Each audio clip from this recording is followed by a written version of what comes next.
Si tout de suite, si ton corps commence à pousser des boutons et que tu fais des allergies, je ne pense pas que tu vas t'asseoir indifféremment sans chercher la solution. Amen. On recherche la pureté du corps, mais c'est difficile de rechercher la pureté du cœur.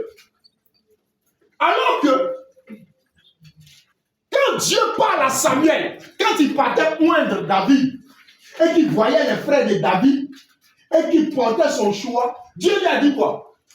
Je ne regarde pas à l'apparence, mais moi je regarde quoi? Au cœur. Amen. Tu peux voir quelqu'un apparemment qui est poli, qui marche majestueusement. C'est-à-dire que lui là, il ne peut pas tuer une mouche. Apparemment, il est inoffensif. Il ne peut pas provoquer quelqu'un, il ne peut rien faire. Donc, il est pur comme ça. Mais ce n'est pas parce qu'il est comme ça qu'il est pur. Il y a des attitudes de piété. C'est ça qu'on appelle les attitudes de piété. C'est-à-dire qu'il est religieux. Il est réglé. Il y a des choses qu'il ne fait pas. Il ne boit pas. Hein? Il ne fornique pas. Il n'est pas dans l'adultère. Il n'est pas dans tout ça. Il n'est pas dans la voyousie. Il est pieux. Il est respectueux des choses sacrées et saintes. Mais ce n'est pas sûr qu'il soit pur. Alléluia. Amen. Ce n'est pas sûr qu'il soit pur. La pureté du cœur, c'est un état. L'état de ton cœur. Amen. La pureté du cœur, c'est un état. Ton cœur est comment? Il pense à quoi? Il médite quoi? Il dit, heureux ceux qui ont le cœur pur. Tout commence dans le cœur. Le centre de la vie. Ce que Dieu regarde. Tu peux voir quelqu'un, il va donner l'argent. Pasteur, voici, là, moi je dépose 500 000, je dépose 1 million, 2 millions. Et puis Dieu peut le désapprouver. Comment cela s'appelle possible? Est-ce parce que Dieu désapprouve quelqu'un qui donne 2 millions que moi, c'est quoi il a donné et puis Dieu va m'approuver? Non, ce n'est pas de ça qu'il s'agit. Ce n'est pas l'argent qu'il donne là qui est le problème. Mais c'est la manière et l'intention dans laquelle, ce que son cœur médite là, c'est ça qui est important. Ce ne sont pas les 50 francs, les 100 francs, ils sont importants. Quand tu en vois, ils sont importants. Mais c'est la manière dont tu en vois, c'est ça qui est important. Alléluia. C'est pourquoi Dieu exhorte celui qui l'aime et qui le suit à veiller sur son cœur et sur l'état de son cœur. Parce que le cœur, il est très important. Tu peux voir quelqu'un, il est assis là comme ça. Mais ce qui se passe dans son cœur et dans sa tête, ce n'est pas du jus.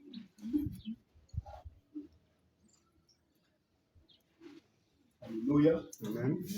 En tant qu'enfant de Dieu, on doit veiller sur notre cœur.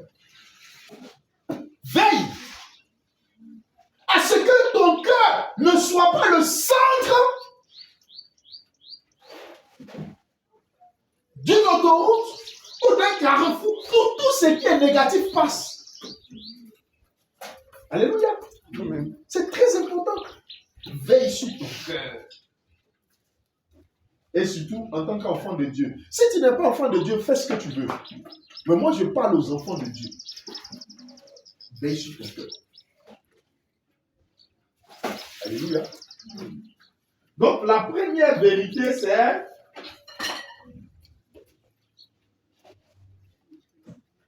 donne-moi des yeux qui voient le meilleur. C'est-à-dire que tout ce que je vais raconter sur les 4 vérités que nous récitons à la fin de notre temps de prière ou de nos cultes, là, son centre là, c'est le cœur. Amen. Amen. La vie chrétienne, l'homme même, c'est le cœur. Si ton cœur n'est pas traité, c'est compliqué. C'est pas difficile. C'est pourquoi tu peux voir un chrétien, c'est-à-dire qu'il va parler en langue, il va faire des choses extraordinaires, il va faire des prophéties extraordinaires, il va faire des choses qui dépassent l'entendement. Mais tu peux être surpris que son cœur n'est pas traité. Alléluia.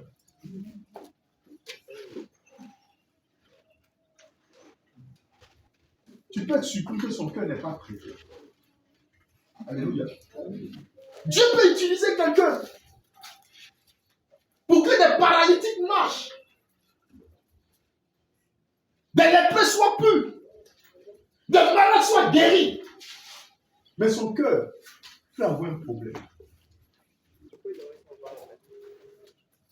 Son cœur peut avoir un problème. Et un vrai problème. Alléluia.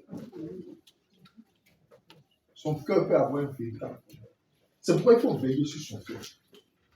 C'est important de veiller sur son cœur, peuple de Dieu. Il ne faut pas être chrétien et vivre la vie chrétienne avec un cœur qui n'honore pas Dieu. C'est pas bon. C'est pourquoi, si ton frère ou ta soeur t'a fait quelque chose qui ne te plaît pas, il faut travailler de sorte à ce qu'il n'y ait rien dans ton cœur. Si tu veux, va voir ton frère et parle avec lui. Pour lui dire, mon frère, tu as fait telle ou telle chose, ça ne m'a pas plu, vraiment ça m'a blessé. Je ne souhaiterais pas que tu continues ça. Vraiment, ça ne m'a pas fait du bien. Et puis ton frère va te demander pardon. Ou bien, même si tu n'as pas demandé pardon, puis il a commencé à discuter, c'est pas grave, au moins tu as parlé avec lui. Quand tu as fini de parler avec lui, là, libère ton cœur. Il faut libérer ton cœur. Toi, il faut travailler de sorte à ce qu'il n'y ait rien dans ton cœur. Il dit, si cela ne tient qu'à vous, soyez en paix avec tout le monde. Si ça ne tient qu'à toi, sois en paix avec tout le monde. Recherche la paix. Recherche la paix. Ça doit être le travail de l'enfant de Dieu. Recherche la paix. Recherche la paix. Nous sommes enfants de Dieu. Nous sommes serviteurs de Dieu. Dieu nous utilise. Dieu nous conduit dans des dimensions supérieures. Mais ce qu'on doit rechercher, c'est le traitement. Qu'est-ce qui se passe dans ton cœur? Il y a des pensées mauvaises. Il y a des pensées qui peuvent venir dans ton cœur. Mais tu ne peux pas les laisser prospérer. Il faut les déployer.